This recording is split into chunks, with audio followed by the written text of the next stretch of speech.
You thought your spouse was level 1 autism, but they may actually be level 2. In this video, we're going to talk about why your marriage feels so much harder than anyone understands. Have you ever looked around at other couples dealing with autism and thought, why is our marriage so much harder than theirs? Maybe you've spent years reading articles about level 1 autism, you've watched YouTube videos, you've joined Facebook groups, you've read books, and every time someone describes what life with level 1 autistic spouse looks like, you think, that's not my spouse.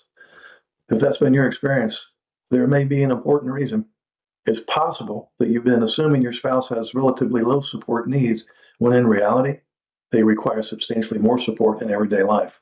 So today, I want to explain some of the differences that show up between someone whose autism presents more like level 1 and someone whose support needs are closer to level 2, and why that difference can completely change the emotional experience of a neurotypical spouse. Now, this isn't about labels, and it certainly isn't about blame. It's about understanding what you're actually living with. What do the levels actually mean? Okay, the Diagnostic and Statistical Manual of Mental Disorders describes autism using 3 support levels. Level 1 requires support.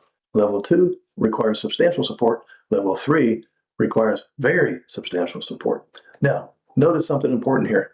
The levels aren't measuring intelligence. They're not measuring kindness. They're not measuring morality. They're estimating how much day-to-day support someone typically needs for social communication and flexibility. That's why someone can have a graduate degree and still need substantial support in areas like relationships, emotional regulation, or adapting to change.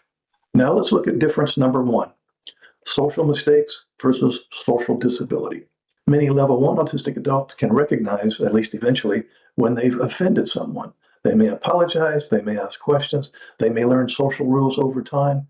The learning can be slow, but it happens. Yeah, someone with level 2 ASD who has higher support needs may continue making the same interpersonal mistakes repeatedly even after years of explanations. It's not because they don't care. It's because understanding another person's perspective remains extremely difficult despite your repeated efforts as the NT spouse. And for you, this can feel like living through the same argument over and over and over again. Difference number 2, conversations. With many level 1 adults, a difficult conversation may eventually become productive. It may take time, there may be misunderstandings, but eventually you both arrive at the same destination. Now, with someone needing more substantial support, as a person with level 2 ASD, the conversation itself may never truly connect. The words are heard, but the emotional meaning behind them often isn't. And then the neurotypical spouse leaves thinking, we didn't actually have the same conversation there.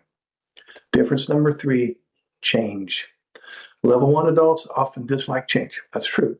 But many can adapt with preparation. Now, level 2 presentations may involve much greater distress around unexpected changes. A small schedule disruption, a canceled plan, a visitor stopping by, an appliance breaking. These events often trigger intense overwhelm or shutdown, and then the entire household begins organizing life around preventing that distress. Difference number 4, emotional reciprocity. Now, this is one of the greatest differences that spouses notice. Many level 1 autistic adults may miss emotional cues initially, yes. But once those cues are made explicit, they can often respond in ways that feel increasingly supportive. Now, someone with level 2 and in need of greater support, they may still struggle to translate awareness into consistent emotional responses. And then the neurotypical spouse may say, I know you heard me, but I still don't feel emotionally met. Difference number 5, independence inside the marriage. Many people assume independence means employment, but marriage asks for a different kind of independence. Planning, flexibility, problem solving, reading emotional situations, managing conflict, sharing the invisible workload. Someone may function well at work because expectations are structured and predictable, but need much more support navigating the unspoken demands of intimate relationships at home. Difference number 6, generalizing learning. Now, this one is huge. Someone may genuinely understand something during counseling, then completely lose access to that understanding during the next conflict. The lesson doesn't consistently transfer to new situations, and from the spouse's perspective, nothing changes.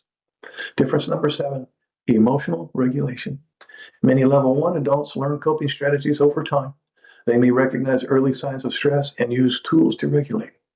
Now, someone with level 2 ASD may become quickly overwhelmed with fewer internal resources available in the moment.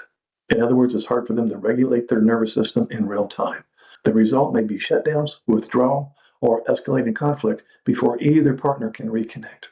Difference number 8, executive function. Everyone forgets things sometimes. That's not what we're talking about here.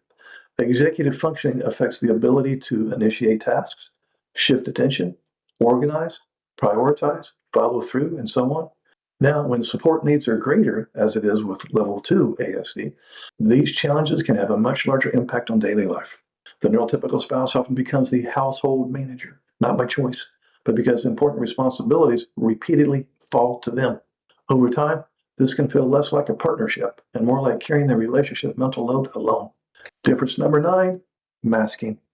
Many Level 1 adults become remarkably skilled at masking. And then friends, coworkers, neighbors often think they're simply quiet or quirky. Now, some people with higher support needs, as in ASD Level 2, they can also mask, but sustaining that effort may be much, much, much harder. The contrast between public functioning and private exhaustion can still be striking, but the support needs at home may remain substantial. Now, difference number 10, recovery time.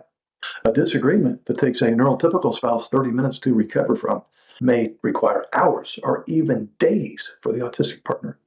During that recovery period, communication often stops, problem solving stops, emotional connection stops, and life pauses. The neurotypical spouse frequently feels as though the marriage revolves around waiting for the nervous system to recover. Many neurotypical spouses spend years believing, well, if I explain it one more time, they'll finally understand. Sometimes they do, sometimes they don't. Now, if your ASD spouse's support needs are greater than you realized, repeating the explanation is not going to produce the outcome you're hoping for. Now, that doesn't mean growth is impossible. It means expectations need to match reality. The goal often shifts from trying to create a neurotypical style marriage to building a relationship that works with both partners' neurological profiles. That shift can reduce frustration, clarify what kinds of supports are really needed, and help each partner make more informed decisions about what's realistic. Now, if today's video sounded familiar, please don't rush to diagnose your spouse. Only a qualified clinician can evaluate whether someone's presentation is more consistent with Level 1, Level 2, or another profile entirely. So instead, use this information as a lens for asking a different question. Have I been expecting abilities that my spouse genuinely struggles to access? Have I thought he was high functioning when actually he's probably not? Sometimes that question changes everything, not because it lowers standards, but because it replaces confusion with a clear understanding of what kinds of support, accommodations, and expectations may be needed. Now, if this video helped you put words to your experience, let me know in the comments. What difference surprised you the most? And if you're navigating a neurodiverse marriage, consider subscribing. Every week, we explore practical strategies for understanding autism, reducing conflict, and building healthier relationships one conversation at a time. I'll see you in the next video. Would you like to schedule a paid private coaching session?